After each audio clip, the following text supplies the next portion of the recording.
welcome back to our channel. So today in this video we are going to discuss about how to set daily learning reminders in Duolingo. So without wasting much of our time, let's get straight into the video. So for this, all you gotta do is simply tap open your Duolingo. Once you open your Duolingo, you need to simply go and tap on your profile. Once you're in your profile, you need to tap on the gear-like icon, that is your settings. After doing this, you need to simply go and tap open notifications. Once you have navigated to the notifications tab, you can simply find the option called reminders. Once you tap on it, you can simply switch on to smart scheduling.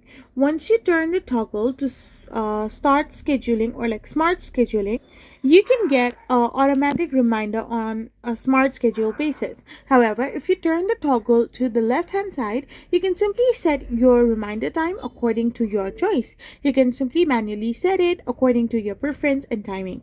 So this is how you can simply set daily learning reminders in Duolingo. I hope you found this video helpful. So don't forget to hit that subscribe button and do give us a thumbs up. We will be back again with more informative videos. Thank you for watching and stay tuned for our next video. We will be back again really soon.